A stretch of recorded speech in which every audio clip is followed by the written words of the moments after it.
Connaissez-vous la SADC Maria Chapdelaine? La SADC aide nos PME en accordant des prêts à des entreprises, ainsi que des prêts personnels avantageux aux jeunes entrepreneurs de 18 à 35 ans. Un service conseil personnalisé, de l'aide technique adaptée à vos besoins et une équipe de spécialistes qui a votre réussite à cœur. La SADC Maria Chapdelaine tient à souhaiter un bon 40e anniversaire au Cégep de Saint-Félicien. Pour information, 418-276-0405. Développement économique Canada appuie financièrement la SADC. Le mois de mai, c'est le mois de l'arbre et la forêt. La coopérative de camionnage de Saint-Félicien sait ce que représente la forêt. La coopérative représente plus de 35 camionneurs, transporteurs et chargements de bois, ainsi que des chargeuses en forêt. Les bureaux de la coopérative de camionnage sont situés au 905 boulevard Amel Saint-Félicien. Pour les rejoindre, composez le 418-679-4194. La coopérative de camionnage est très heureuse de souligner le mois de l'arbre et la forêt. Ça fait longtemps qu'on n'a pas parlé de l'Impact de Montréal. On sait que l'Impact de Montréal est à sa première saison à MLS. La dernière fois qu'on lui a parlé, l'Impact avait disputé ses 2 premiers matchs. Il y a eu quelques matchs par la suite de l'Impact. Il faut dire qu'ils surprennent agréablement. Et même s'ils ont été éliminés hier du championnat canadien, on va en parler avec Benoît Lavoie du site internet espacesoccer.com. Bonjour Benoît. Salut Danny, ça va bien? Oui, ça va bien. Hey Benoît, 5e position au moment où on se parle en MLS avec une fiche de 3 victoires, 5 défaites pour l'Impact de Montréal. Moi, honnêtement, là, les experts disaient en début de saison que c'était une équipe qui allait se battre, mais il faut donner à César ce qui appartient à César. L'Impact de Montréal, ils réussissent à être compétitifs à chaque match, et ça, c'est un exploit ça, pour une équipe d'expansion. Oui, finalement, on regarde ça, puis ils ont une bonne équipe, surtout le match de la semaine dernière contre Kansas City, là. Ouais. Une des meilleures équipes qu'il y a eu dans la Ligue, là. Ils ont été surprenants, c'était un des meilleurs matchs en saison. En plus, ils ont gagné le premier match à l'extérieur. Une surprise. L'Impact, 3 victoires depuis le début de l'année, ça va bien, là, je pense. À part le match d'hier, là, qu'ils l'ont échappé un petit peu, mais en tout cas, je veux dire, pour une équipe d'expansion, là, c'est une surprise, ça va bien. Et du côté de l'Impact, moi, ce que les experts prétendent, c'est la profondeur quand même pour une équipe d'expansion, là, parce que tu parles du match à Kansas City la semaine passée, il y avait plusieurs joueurs qui n'étaient pas là dans le 11 partant, et ça, c'est une surprise parce qu'on gardait nos efforts pour le championnat canadien. Et comme tu dis, c'était une belle victoire. Oui, bien, regarde, ils ont fait justement évoluer Patrice Bernier, le Québécois, qui a marqué un but. Puis, je sais pas un peu ce qui se passe avec Patrice Bernier. Hier, ils l'ont sorti à la mi-temps. Je sais pas s'il est en bon terme avec l'entraîneur, mais en tout cas, je veux dire, il y a quand même des bons éléments sur le banc aussi. Ça fait que l'entraîneur jongle avec ça là, pour au niveau des positions, puis il se fait des plans de match un peu. D'ailleurs, l'entraîneur a commencé à apprendre le français un petit peu, ce qui est intéressant. Ouais. Pour les gens de Montréal aussi, les Québécois aussi, là. Ça fait que ça va donner, je pense, un avant-goût de la saison. Je pense que l'Impact contre chaque équipe, là, c'est pas un match perdu à chaque match. Ils peuvent remporter le match. Donc, c'est ça. Et quand même, il y a le gardien de but de Donovan Ricketts qu'on a quand même blâmé un petit peu en début de saison. Sauf qu'il faut dire que c'est peut-être le meilleur joueur de l'Impact de Montréal cette année jusqu'à maintenant. Oh, je pense que oui, Ricketts, là, il fait des belles sorties. Il est grand, hein? C'est un grand gardien jamaïcain. Je sais pas si c'est le gardien je n'ai pas vérifié si c'était le gardien de l'équipe nationale jamaïcaine. C'est pas un jeune non plus, mais tu vois que c'est un gardien d'expérience. Puis il parle à ses défenseurs, on le voit parler beaucoup, puis il s'en sort très bien. Là. Moi aussi, je suis d'accord avec toi. C'est probablement le meilleur joueur de l'Impact cette année. Là. En tout cas, c'est lui qu'on a remarqué le plus, en tout cas. Là. OK. On parle d'un joueur désigné cette année pour l'Impact et on parle d'un Italien qui s'appelle Diviao. Et ça, c'est un gars qui est quand même un joueur d'impact puisqu'il a été il joue dans la Serie A en Italie. C'est un gars qui a fait partie de l'équipe italienne nationale. Donc, il a participé dans des grosses compétitions internationales. Et il est âgé de 35 ans. Et Diviao, semble-t-il, serait très près de Montréal. Divaio, c'est ça, un attaquant de pointe qui, avec Bologne, je crois, cette année, là, il a fait quand même, il est dans les marqueurs, il y a une dizaine de buts, je crois. Et si on regarde son parcours, excellent joueur italien. J'espère, en tout cas, on a hâte de voir ce que ça va donner. En même temps, je crois que l'Impact avait mis sur contrat l'autre Italien, là, pendant c'était jusqu'au mois de fin juin. Je sais pas si c'est-tu Ferrari, non, c'est l'autre, là. Et je sais pas s'il va rester encore avec l'équipe jusqu'à la fin, là, parce qu'il y a un autre attaquant italien qui joue très bien présentement. On cherche, j'ai hâte de voir comment ça va se confirmer tout ça avec la direction de l'équipe, là. OK. Certainement que l'avenue de Di Vaio pourrait amener beaucoup de crédibilité. Hein. C'est un des bons attaquants de l'Italie.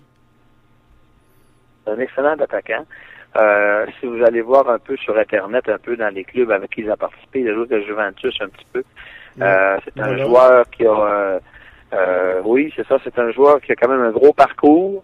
C'est un joueur en fin de carrière. Il semblerait qu'il aurait refusé certaines offres aussi en Europe. Mais en tout cas, on va voir un peu qu'est-ce que ça va donner. Depuis le début, l'Impact annonce certains, les journalistes, les médias annoncent des noms, mais là, est-ce que ça va être confirmé dans les prochains? C'est sûr qu'il faut qu'ils attendent la fin de saison italienne, il reste encore quelques matchs. Je pense qu'ils peuvent pas en parler avant ça. D'après moi, c'est ça qu'ils attendent. Là, on va vraiment voir la fin de cette histoire-là là, d'ici quelques semaines. Là. OK. En fin de semaine, c'est David Beckham qui est en ville. Beckham, bon... est-ce qu'on peut dire que c'est certainement un succès au guichet pour les Galaxy de Los Angeles, mais David Beckham sur le terrain, est-ce qu'on peut dire que c'est un succès avec les Galaxy? Oui, parce que il y a eu deux saisons dans les 2-3 dernières années. Là, Beckham, en plus de jouer sa saison avec le Galaxy, s'en allait avec le AC Milan. Il a fait ça 2 saisons. Est allé jouer, parce que la saison de la MLS termine à peu près en novembre, là, et de janvier à mars-avril, le Galaxy le libérait pour un contrat de 3-4 mois pour aller jouer des matchs avec le AC Milan. Il l'a très bien fait. Et tu te ramasses pas avec le AC Milan comme tu veux, comme ça non plus. S'il est allé là, c'est parce que c'est encore un joueur de calibre. Là, présentement, je pense que Beckham, c'est bien juste, il sera pas peut-être partie de la sélection de l'Angleterre pour les prochains Jeux olympiques. Pas pour l'Euro, mais pour les Jeux olympiques. J'ai hâte de voir si ça va se concrétiser. C'est le sélectionneur pour les Olympiques, parce que les Olympiques, c'est une autre formule que les Coupes du Monde. Là, c'est pas nécessairement ils ont droit à des joueurs pros, ils ont droit à 1 ou 2 joueurs pros, là. Et j'ai hâte de voir comment ça va se faire, tout ça, là. OK. Et Beckham, oui, à Los Angeles, c'est un succès au niveau marketing. On avait parlé dans les premières chroniques. Et aussi, sur le terrain, c'est un gars qui est encore capable d'évoluer avec le ballon. C'est un gars qui est en forme, puis que, je veux dire, c'est encore un bon joueur. Là, je sais que Los Angeles est en perte de vitesse par rapport à l'an passé, parce qu'ils avaient gagné les séries. Mais cette année, je veux dire, ils se reprennent tranquillement. Puis ils ont parlé de 55 000 personnes au stade olympique samedi, je crois, là. Donc, partout où Beckham passe, c'est un succès partout. Autre nouvelle dans le domaine du soccer, il y a des rumeurs qui circulent. Aujourd'hui, on mentionne que le Paris Saint-Germain et Juventus, ça pourrait s'affronter à Montréal. Sauf qu'on parlait plutôt cette semaine que le Paris Saint-Germain pourrait affronter de l'Impact. Or, pour les profanes de soccer comme moi, là, qui suit ça, qui est un petit peu un habitué, mais qui n'est pas un grand connaisseur, le Paris Saint-Germain, c'est probablement l'équipe la plus précieuse du championnat de France. Le Paris Saint-Germain, l'OM de Marseille. Le Paris, présentement, sont en 2e position. Ils luttent pour le championnat de la saison avec Montpellier. Ça fait que si le Paris Saint-Germain vient à Montréal, c'est sûr que toute la délégation française, et il y en a beaucoup à Montréal, c'est comme quelques années, il y a eu la finale de la Coupe de la Ligue qui a eu lieu au Stade olympique. Bordeaux était venu jouer, et ça avait été plein, je crois. Et puis le Paris Saint-Germain, c'est un peu le même principe un peu. Là, je savais pas que c'était peut-être contre l'Impact ou c'est peut-être une tournée européenne. Je sais que dans les grandes villes américaines depuis quelques années, c'est soit 2 équipes européennes qui s'affrontent une contre l'autre, ou souvent c'est une équipe, par exemple Real Madrid va jouer contre une équipe de la MLS. Puis ces équipes-là, dans cette période-là, sont comme en période de camp d'entraînement, si tu veux, là. Ouais. Et ils vont faire du marketing, ils vont faire un peu de publicité ici en Amérique du Nord. Et ce qui semble confirmé, c'est qu'il y aura un match entre Chelsea et Paris Saint-Germain au Yankee Stadium. Et il y aura également toutes sortes de matchs également. On sait que c'est Liverpool qui va affronter les étoiles de la MLS cette année dans un match, dans le match d'étoiles. Comme on sait que le match d'étoiles, ça se fait pas nécessairement comme dans les autres circuits, SC West. C'est les étoiles de la MLS qui affrontent une équipe de Barclays, du circuit de la Premiership en Angleterre. Et cette année, c'est Liverpool qui sont ici. Donc, qui va être en Amérique du Nord. Oui. Donc ça, c'est confirmé. Hey, Benoît, en terminant, on va s'en reparler davantage vendredi prochain. Chelsea, qui va être en grande finale contre le Bayern Munich. Hey, Chelsea, là, c'est une surprise de retrouver en finale des Ligues des Champions, compte tenu de... Oui, moi, Chelsea, j'ai regardé les 2 matchs attentivement contre l'FC Barcelone, parce que le club de l'heure, comme on avait dit, mais Barcelone n'a pas été capable, là, parce que Chelsea s'est replié défensivement, puis ils n'ont pas été capables d'aller chercher le but qu'il fallait. À la fin de la mi-temps, là, Chelsea a marqué un but là, qui a remis le Chelsea en mode défensif pour aller chercher le match. Ils ont bien travaillé. Un gars comme Drogba qui joue à l'attaque s'est ramassé comme défenseur latéral un peu pour jouer en défense, pour justement protéger l'avance de Chelsea. Et il y a même Lampard qui a eu un carton rouge, fait que ils ont dû défendre à 10. Oui, Chelsea, c'est une grande surprise, mais en même temps, Chelsea, c'est un grand club aussi. Oui. Sauf que ce que je disais, c'est que Chelsea n'est même pas assuré de participer à la Ligue des Champions l'an prochain, puis ils ont fait les frais de la finale. C'est assez spécial, hein? C'est selon leur classement. La Ligue des Champions, il faut comprendre que c'est selon le classement de la saison précédente.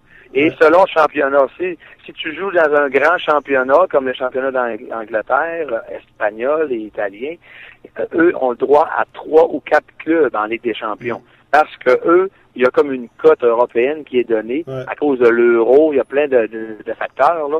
Et ça, c'est pour ça que chaque championnat a le droit à plus de clubs. Exemple, si on dit championnat de France, eux ont droit à 2 clubs parce que l'équipe nationale, lors de l'Euro, en tout cas, il y a une cote qui est donnée, la performance des clubs et des équipes nationales là-dedans. Et puis, je te dirais que c'est ça, là. Chelsea, qui est présentement en 4 ou 5e position en Angleterre, n'est pas certaine même si c'est en finale de la Ligue des Champions cette année, n'est pas certaine de participer l'an prochain. Donc, ça lui doit, je pense qu'il doit terminer sa saison en Angleterre avec une victoire ou 2 là, pour avoir la chance d'être en Ligue des Champions l'an prochain. C'est la formule un peu de la Ligue des Champions, si tu veux. Là. Effectivement. Benoît, la semaine prochaine, je te convie vendredi prochain. On sera à la veille de la finale de la Ligue des Champions et on se reparlera pour parler de cette grande finale qui aura lieu entre Chelsea et le Bayern Munich. Oui. Parfait, Danny. Merci beaucoup. Voilà, Benoît Lavoie du site internet espacesoccer.com.